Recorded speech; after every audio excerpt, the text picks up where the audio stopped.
Irmãos queridos, uma boa noite.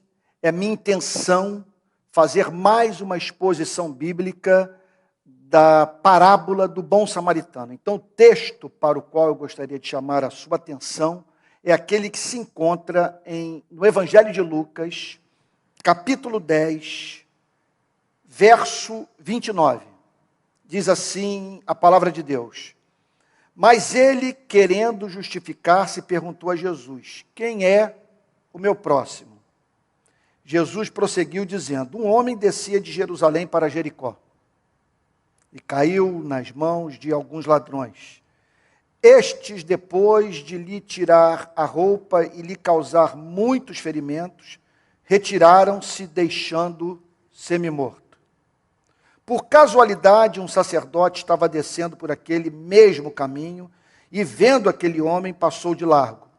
De igual modo, um levita descia por aquele lugar e, vendo, passou de largo. Certo samaritano que seguiu o seu caminho passou perto do homem e, vendo, compadeceu-se dele. E, aproximando-se, fez curativos nos ferimentos dele, aplicando-lhes óleo e vinho. Depois colocou aquele homem sobre o seu próprio animal, levou-o para uma hospedaria e tratou dele. No dia seguinte, separou 2 denários e os entregou ao hospedeiro, dizendo: Cuide deste homem, e se você gastar algo a mais, farei o reembolso quando eu voltar. Então Jesus perguntou: Qual destes 3 lhe parece ter sido o próximo do homem que caiu nas mãos dos ladrões? O intérprete da lei respondeu: O que usou de misericórdia para com ele. Então Jesus lhe disse: Vá e faça o mesmo. Cristo começa a resposta ao intérprete da lei apresentando o que não deve ser feito quando nos deparamos com agonia humana. O que não devemos fazer quando nos deparamos com um ser humano em agonia.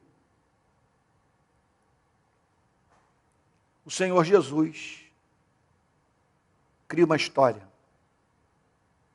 para ajudar o intérprete da lei a entender o ponto. Casualmente descia um sacerdote por aquele mesmo caminho e passou de largo. Semelhantemente, um levita descia por aquele lugar e, vendo, também passou de largo. A escolha deliberada de um sacerdote e de um levita como exemplos negativos é a crítica mais contundente de Cristo às instituições religiosas do seu tempo. Por que ele escolheu o sacerdote? Por que Jesus escolheu o levita? A fim de ressaltar um ponto inconfundível. Era característica da cultura religiosa do Israel dos dias de Jesus a fé desprovida de misericórdia. O sacerdote sempre foi figura central na vida espiritual de Israel. Era ele que, na companhia do seu ajudante, o levita, cuidava do culto no templo. Era responsável pela administração dos sacrifícios e ofertas e pela preservação das leis cerimoniais. Ambos são apresentados voltando do templo, situado em Jerusalém, e dirigindo-se para Jericó, morada de muitos sacerdotes e levitas daquele tempo. É quando a providência divina lhes mostra grande oportunidade de adorarem a Deus. Eles cruzam com um homem semi-morto. O que Jesus está dizendo é o seguinte: cruzar com aquele homem semi-morto representava uma oportunidade concedida pela graça divina ao sacerdote e ao levita para prestarem culto de adoração a Deus. Agora, preste atenção, havia pouco tinham participado do sacrifício no templo, eles estão voltando de Jerusalém, oferecido animais em adoração, entoado cânticos e recitado o Antigo Testamento. Agora, porém, estavam perante a chance de prestarem o mais alto louvor, adorar a Deus por meio do serviço prestado a quem Deus ama. Então observe que ao mencionar os dois separadamente, Cristo enfatiza o colapso completo do sistema. E qual é a grande lição que emerge? A religião pode roubar a alma. Serve aos propósitos perversos do homem e do diabo, uma religião que nos faz perder de vista, o seguinte fato: o sacrifício de adoração mais excelso é o serviço em amor prestado ao que sofre. Como disse o próprio Cristo citando o profeta Oséias: mas se soubesses o que significa misericórdia quero e não holocausto, segundo o relato de Mateus capítulo 12, versículo 7. Misericórdia eu quero e não holocaustos. Então muitos fazem o que lhes é possível para evadirem desse modelo de espiritualidade, inventando práticas espirituais engenhosas, que os mantêm entretidos com o templo, que os mantém mais entretidos com o templo do que com o que acontece do lado de fora da igreja. Eu vou repetir o ponto. Muitos fazem o que lhes é possível para se evadirem desse modelo de espiritual. Qual modelo de espiritualidade? Aquele que consiste na adoração que é prestada a Deus mediante o exercício da misericórdia. Então muitos fazem o que lhes for possível fazer para se evadirem desse modelo, repito, de espiritualidade. E como fazem? Inventando práticas espirituais engenhosas que os mantêm mais entretidos com o templo do que com aquilo que acontece do lado de fora da igreja. Isso é muito sério. Eu me lembro de uma vez atravessando a Ponte Rio-Niterói, ouvindo a pregação de um conhecido, de um renomado pregador evangélico, que na sua pregação naquela noite chamava a sua igreja para o arrependimento. E ele tratou naquela pregação de apresentar os motivos pelos quais os membros da sua igreja deveriam se arrepender. E o que me deixou em estado de perplexidade foi o fato dele mencionar tão somente os pecados do templo. Quer dizer, aquele tipo, aos olhos dele, de transgressão que tinha relação com compromissos firmados com o templo e que não foram levados a cabo por alguns membros da sua igreja. Coisa do tipo como cantar no coral. Como participar da reunião de oração da igreja. Eu não estou banalizando, veja só, participar do coral. Muito menos trivializando participar de reuniões de oração na igreja. O que me preocupa é quando a pessoa pensa em arrependimento apenas em termos das demandas do templo e não das demandas da rua. Portanto, Deus ama, segundo essa passagem, receber a adoração cujo objetivo é fazer seres humanos encontrarem alívio para a sua dor. Quando você proporciona alívio à dor de um ser humano, você está cultuando a Deus, é o que Jesus ensina na parábola do bom samaritano. Nesse sentido, Deus tem prazer em ser encontrado no que sofre. O custo do sacrifício em amor ao próximo revela a intensidade do amor a Deus, a profundidade do entendimento doutrinário, a extensão da compaixão e a beleza do caráter. Uma coisa, presta atenção no que eu vou lhe dizer, uma coisa é levantar as mãos no momento do louvor, outra é usá-las para limpar as fezes de doentes, sacar dinheiro do bolso para ajudar alguém a pagar suas dívidas, ou para reformar um barraco na favela. Uma coisa é se curvar no templo para expressar contrição, outra é se curvar para socorrer o prostrado. Uma coisa é vir à frente no momento de apelo à oração. Outra é se manter numa área pobre qualquer da cidade a fim de levar dignidade de vida ao despossuído. Entenda o ponto. Não quero de modo algum propor um modelo de espiritualidade assimétrico. Veja, jamais, quero deixar isso muito claro, deveríamos menosprezar a adoração pública, que pode nos levar a levantar as mãos, nos curvar e orar.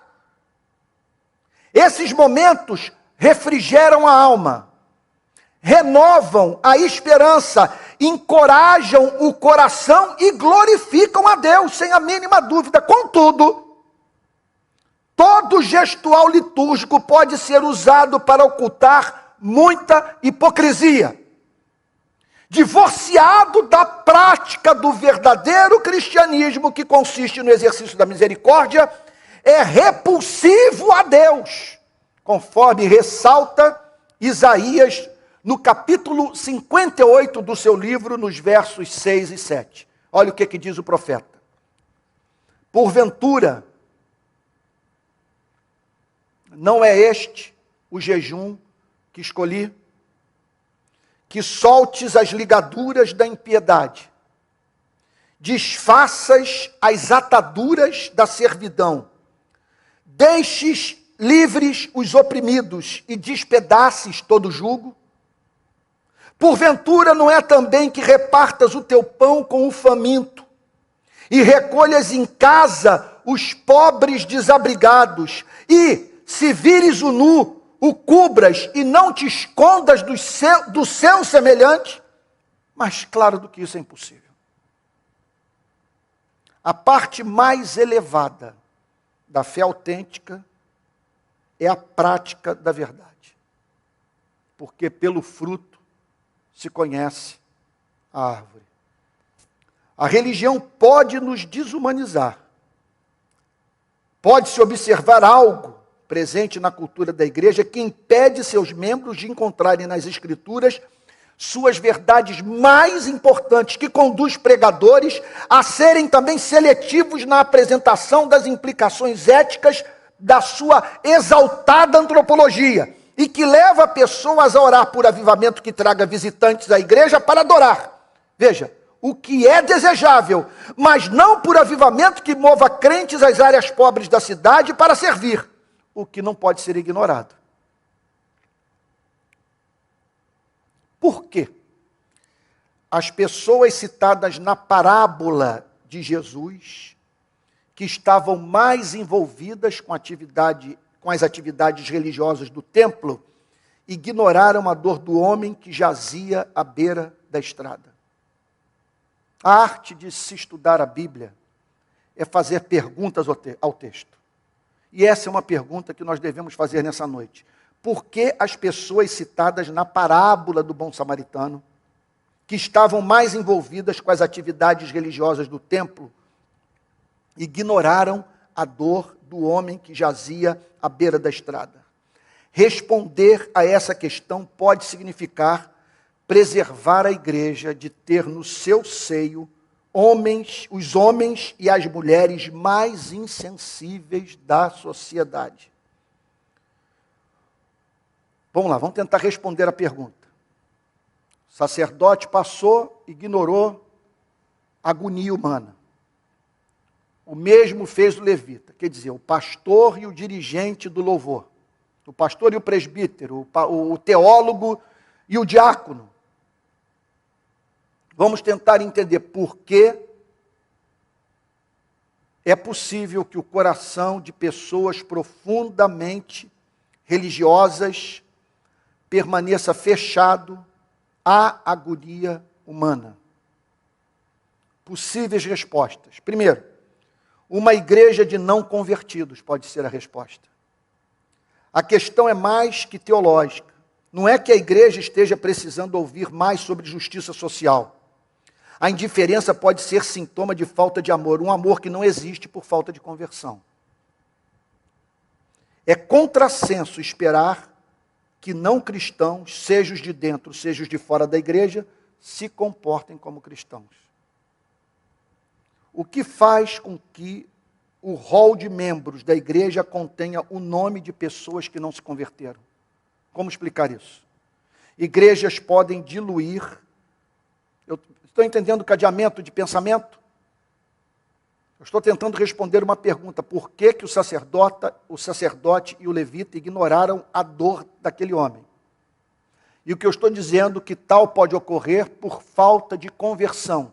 Por que nós encontramos não convertidos nos róis de membros das nossas igrejas? Então estou querendo aqui dar uma resposta para essa pergunta central. Igrejas podem diluir o conteúdo do evangelho a fim de ocultar o que nele é necessariamente ofensivo à cultura. Esse elemento de ofensa está sempre presente em toda pregação. É impossível pregar o evangelho e não causar ofensa. Jamais a igreja encontrará cultura que não tenha de ser confrontada pelo evangelho.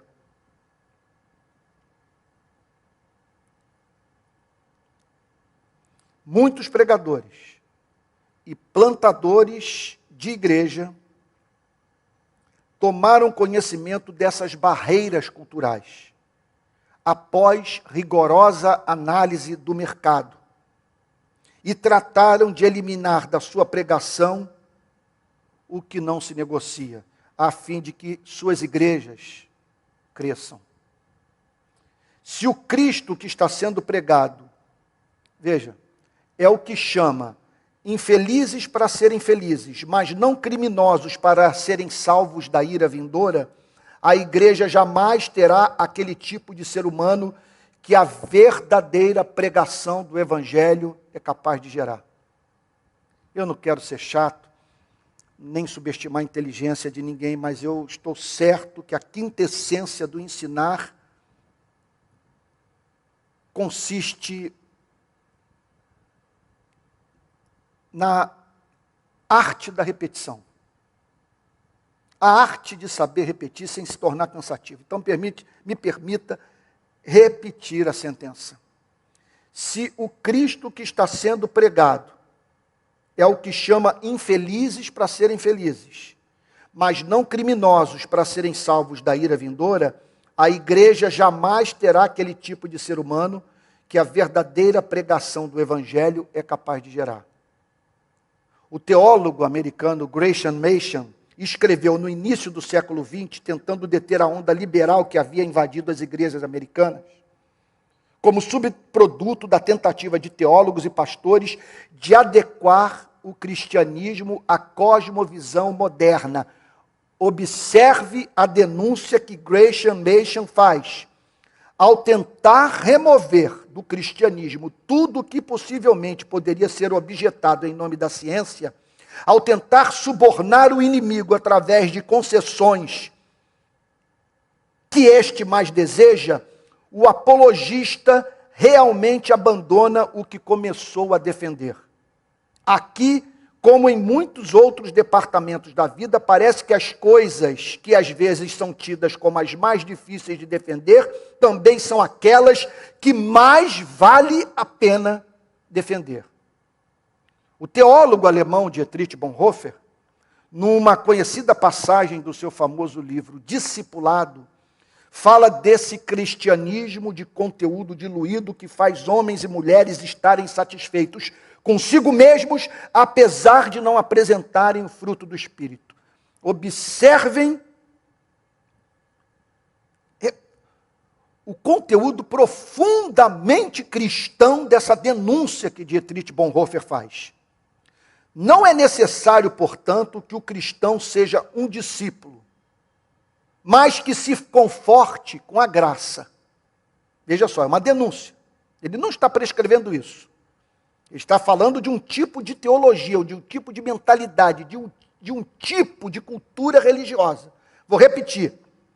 Não é necessário, portanto, que o cristão seja um discípulo, mas que se conforte com a graça. Isso é, a graça barata que justifica o pecado, em vez de justificar o pecador que deixa o pecado e se arrepende. Não é o perdão que separa do pecado. Vou repetir. Olha o conceito dele de graça barata.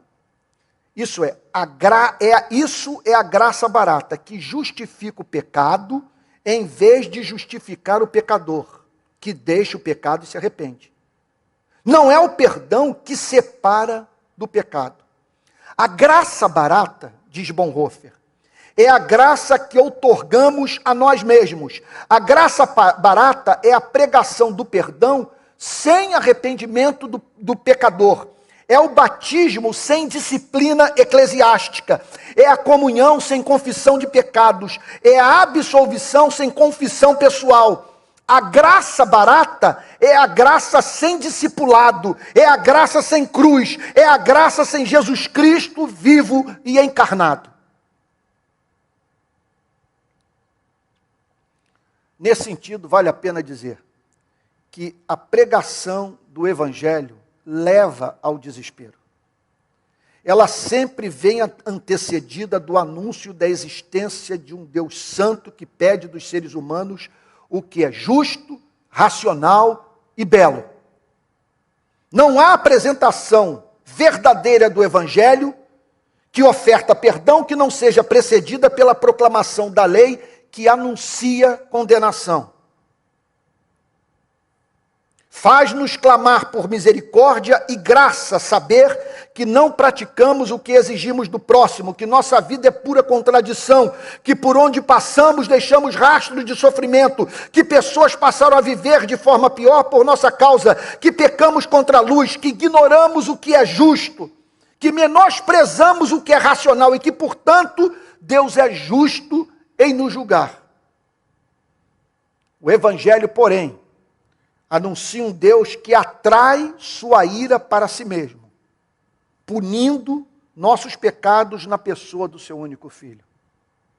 Em virtude de tão elevado preço, pago pelo autor da vida, que, devido à sua dignidade, oferece sacrifício suficiente para cobrir todos os nossos débitos e conquistar a salvação eterna, Deus oferece ao pecador um perdão justo, a ser recebido mediante arrependimento e fé. O apóstolo Paulo escreveu: Deus estava em Cristo reconciliando consigo o mundo, não imputando aos homens as suas transgressões. Segunda carta aos Coríntios, capítulo 5, verso 19. Eu espero que todos estejam entendendo o encadeamento de ideias. Eu penso que eu estou sendo bem linear na forma como estou expondo essa parábola do bom samaritano. Veja, eu estou procurando, juntamente com vocês, entender o porquê do sacerdote e do levita ter ignorado a dor do que agonizava à beira da estrada. O que faz com que religiosos se comportem de forma tão desumana. E o que eu estou dizendo para todos nessa noite é que uma das razões pode ter a ver com falta de conversão. E pessoas se aproximam dos templos sem se converterem quando pregadores diluem o conteúdo do Evangelho, quando proclamam Cristo, que chama infelizes para serem felizes, e não Cristo, que chama criminosos para se arrependerem. E o que eu estou querendo com isso dizer é que quando a pregação do Evangelho é antecedida pela proclamação da lei, seres humanos, pela ação do Espírito Santo, podem ser levados à experiência da convicção de pecado, seguida do arrependimento e fé, e que quando essa agonia espiritual é provocada pelo Espírito Santo, mediante a aplicação da lei no coração do homem e da mulher, quando estes, em agonia, procuram em Cristo misericórdia e a encontram, eu não tenho palavras para descrever a importância desse ponto, surge um novo tipo de ser humano. Surge um novo tipo de ser humano. É o ser humano que nós poderíamos chamar de evangélico. Mas em que sentido eu estou usando a palavra? No sentido de alguém que teve o seu caráter, as suas afeições, a sua forma de ver a vida, moldados pelo Evangelho. Mais do que isso, moldados pela a experiência do ser humano com o Evangelho de Jesus Cristo. E aí surge um outro ser humano. Portanto, se vivermos a experiência de crescimento numérico, como resultado da diluição do conteúdo do Evangelho, com pessoas entrando pelas portas da igreja em busca de felicidade, mas não em busca de reconciliação com Deus, nós passaremos a ter uma comunidade de androides, de gente insensível, empedernida. Há virtudes que necessariamente se manifestam em razão da natureza da salvação. Pense na vida desse que foi ao inferno da culpa moral, mas que pelo Evangelho foi elevado ao céu da adoção pelo sangue. Qual é o impacto dessa experiência em sua mente, emoção e vontade? O que significa ter consciência de ter sido objeto de um amor gracioso, paciente e misericordioso? Isso afeta o crente até a medula. Numa extensão maior ou menor, os filhos de Deus manifestam em sua alma e comportamento o mesmo sentimento que encontraram em Cristo. Eles encontraram doçura em Cristo, eles têm a tendência a ser doces. Eles encontraram misericórdia em Cristo, eles têm a tendência a ser misericordiosos. Eles encontraram longanimidade em Cristo, eles têm a tendência a ser longânimos. Então vamos parar para responder uma pergunta central: como será a relação do que foi perdoado com os sofredores desse mundo? O que ele haverá de fazer por aquele que for encontrado na mesma condição de culpa, miséria e falta de esperança? Sem a mínima dúvida, devido à espécie de salvação que o autêntico convertido provou por meio da pregação do Evangelho, a totalidade da sua relação com o próximo será regulada pela forma como Cristo o tratou. Repito, devido à espécie de salvação que o autêntico convertido provou por meio da pregação do Evangelho, a totalidade da sua relação com o próximo será regulada pela forma como Cristo o tratou. Doçura, paciência e misericórdia estarão presentes em sua vida. Foi isso que ele encontrou em Cristo. E esse amor passa a constrangê-lo. Surge um sentimento de inevitabilidade em seu espírito e se torna impensável viver na prática do desamor.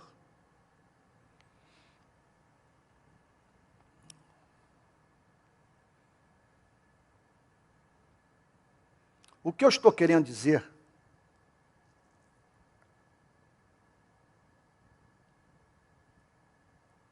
é que há uma espécie de ser humano andando por esse planeta.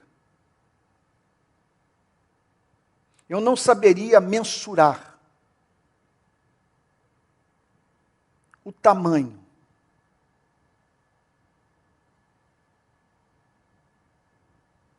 dos que fazem parte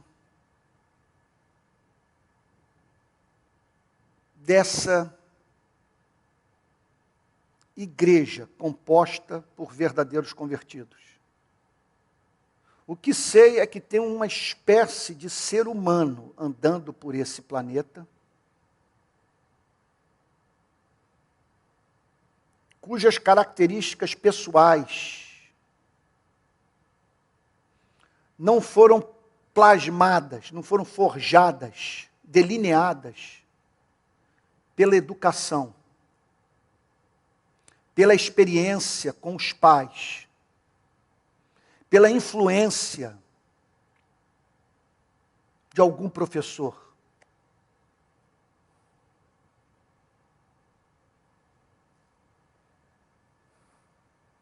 O que eu estou falando é que tem gente nesse planeta que teve um encontro com Cristo. O encontro com o Cristo Salvador. O que eu estou dizendo é que tem gente nesse planeta que vivenciou a mesma experiência vivenciada pela pecadora que entrou na casa do fariseu. E que quebrou vaso de alabastro com unguento, e que banhou os pés do Senhor Jesus com suas lágrimas. O que eu estou querendo dizer é que esse ser humano só pode ser formado pelo Evangelho. E que se não pregarmos o Evangelho em nossas igrejas, nós jamais teremos esse tipo de ser humano. E esse ser humano não vem à existência pelo simples fato de frequentar a igreja. Meu Deus do céu. Ele não vem à existência porque cursou classes de escola dominical. Ele não vem à existência porque procurou a igreja visando manter os seus filhos afastados das drogas ou procurou a igreja a fim de preservar o seu casamento.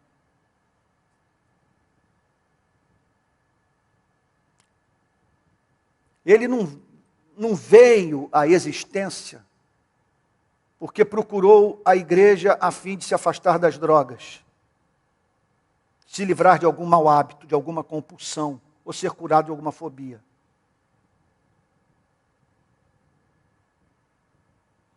Você vê essa figura andando por aí, que são as pessoas mais encantadoras do planeta, porque é um tipo de ser humano que foi ao inferno.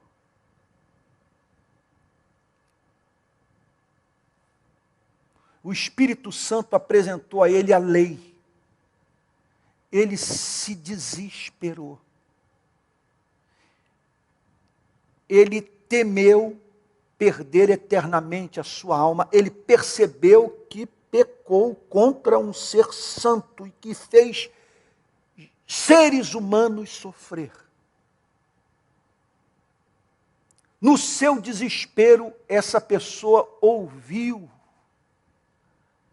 a voz que diz: vinde a mim, todos vós que estáis cansados e sobrecarregados, que eu vos aliviarei.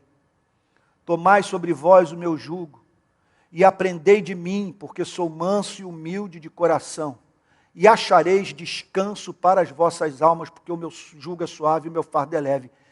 Quando essa pessoa entra nesse descanso surge um novo tipo de ser humano, que o melhor sistema educacional, ou que a igreja mais moralista, não são capazes de formar. O que eu estou querendo dizer é o seguinte, é que quando nós diluímos o conteúdo da pregação e tratamos mais do tema da infelicidade do que da culpa moral dos seres humanos diante de Deus, a igreja se transforma num balaio de gato. Vira um inferno, uma antecâmara do reino das trevas. Porque não há ambiente mais propenso para o desenvolvimento de psicopatologias do que um caracterizado por pregação moralista a ser ouvida por pessoas que não se converteram. O que é prescrito como norma, o que é apresentado como proibido, desperta as mais diferentes espécies de paixões em quem não teve o coração tornado vulnerável pela graça de Deus. Aí surgem monstros no nosso meio, com Bíblia na mão.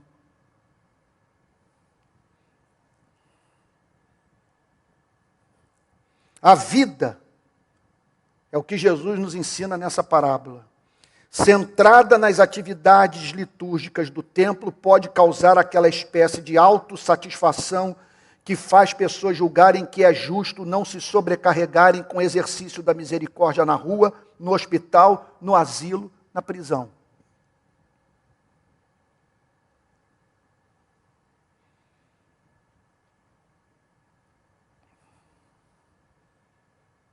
Há quem pense que socorrer o que sofre não faz parte do seu chamado ministerial. Olhe para o sacerdote e o levita descendo de Jerusalém após terem cumprido suas obrigações no templo. Terminou o culto. Eles estão voltando para casa, ansiosos pelo almoço.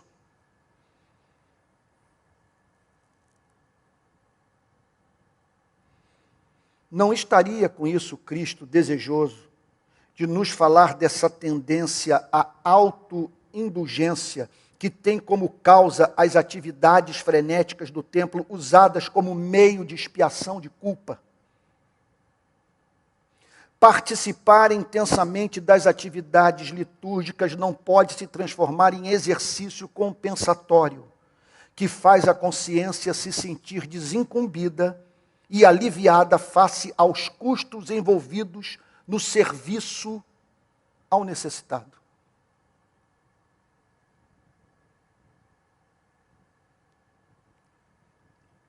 Mais uma possível explicação para o porquê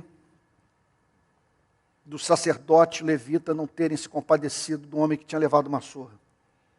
Uma teologia que se deixou influenciar por ideologia política pode estar por trás da indiferença da igreja.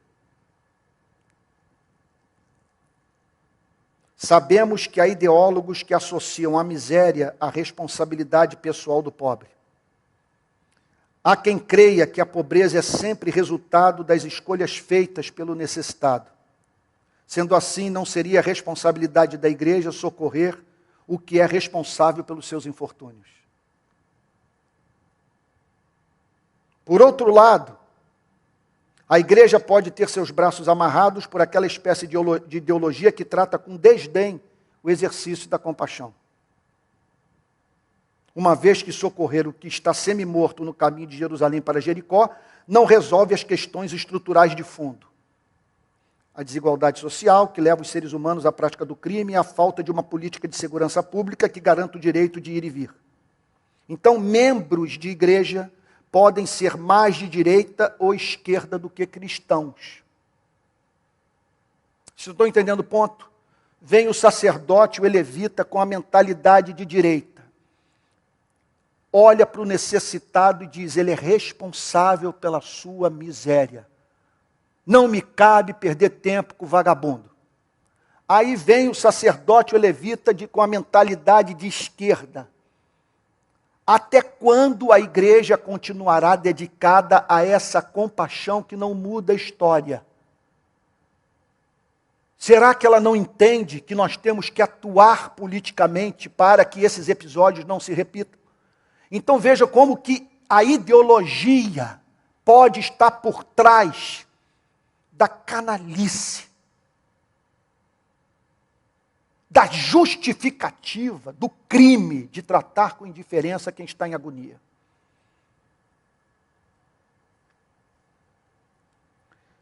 Intimamente relacionado às questões ideológicas está o preconceito.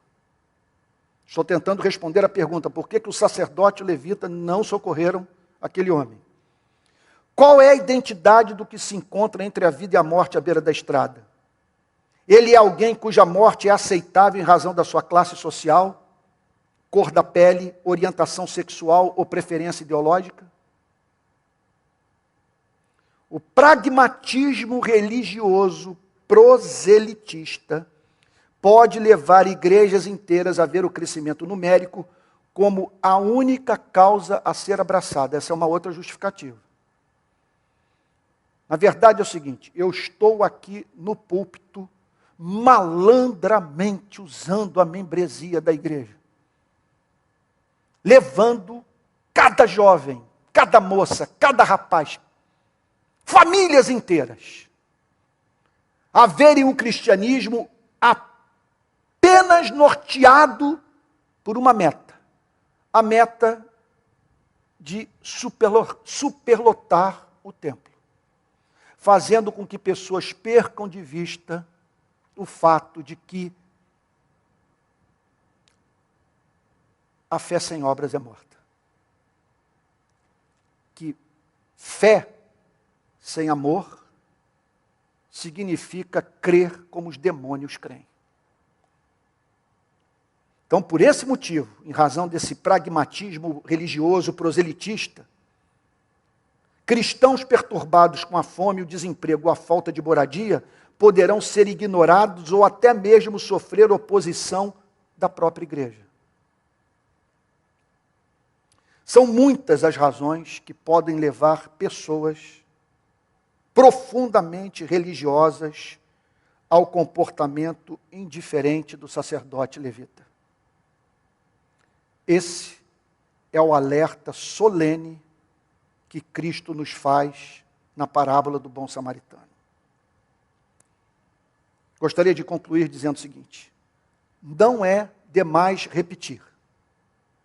Religião pode transformar homens em pedra.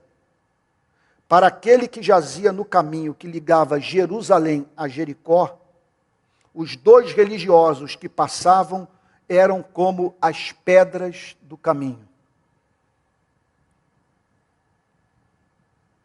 Quer dizer,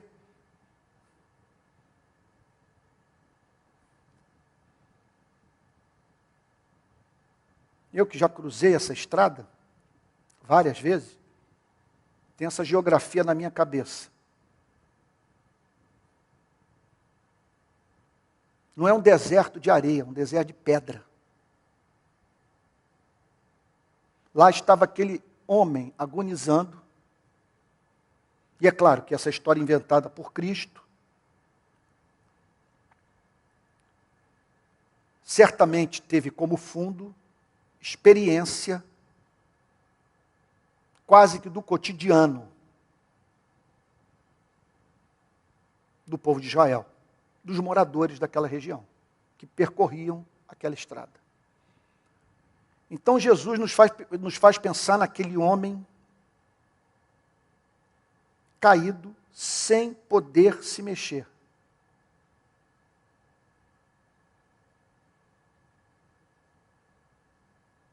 Olhando para aquele cenário desértico, divisando aquelas pedras.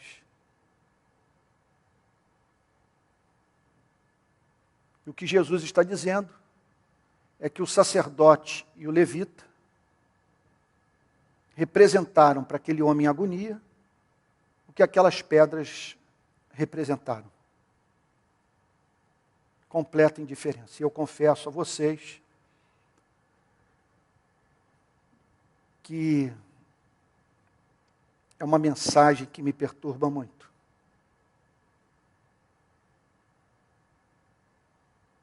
porque é claro que quando eu a proclamo, eu fico pensando no meu histórico de falta de manifestação da misericórdia de Cristo.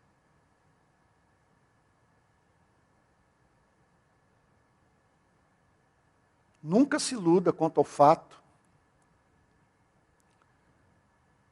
de que na Bíblia, usando aqui a terminologia evangélica, presente em classe de escola dominical, na Bíblia existe objetivamente pecadinho e pecadão.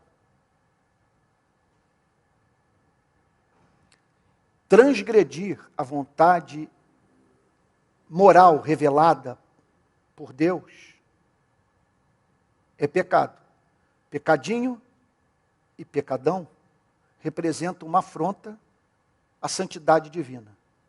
Mas é auto-evidente que algumas práticas são mais odiosas aos olhos de Deus do que outras. Jesus ensinou isso. Vocês coam mosquito e deixam passar camelo.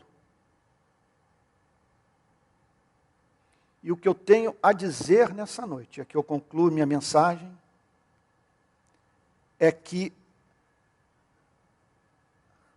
a fé cristã, a ética do Evangelho, Jesus Cristo, vou botar a frase no singular, considera, porque é uma coisa só. A falta de misericórdia, um imenso camelo. Para a fé cristã, é o fim.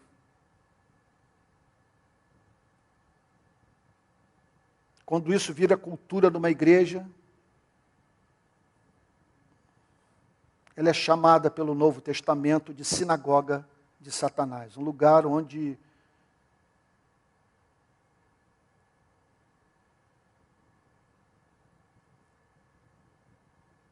demônios estão no comando.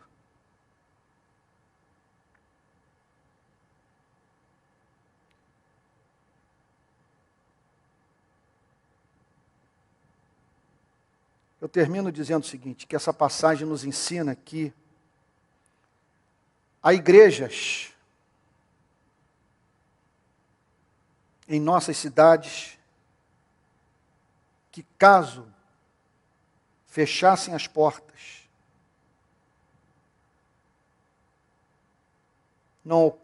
não causariam nenhuma alteração na vida dos seus habitantes.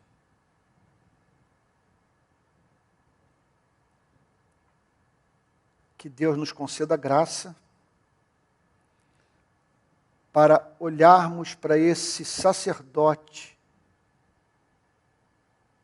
e para esse levita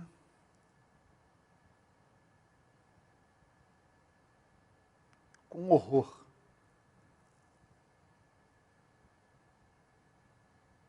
A ponto de dizermos para Deus, não permita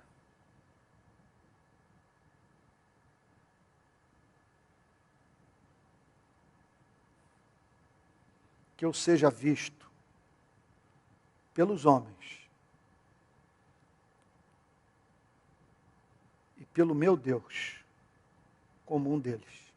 Que Deus os abençoe e espero, na próxima segunda-feira, dar sequência à análise dessa parábola extraordinária que as igrejas do nosso país estão precisando desesperadamente ouvir. Porque é traço da cultura brasileira a trivialização da santidade da vida humana. Que Deus o abençoe.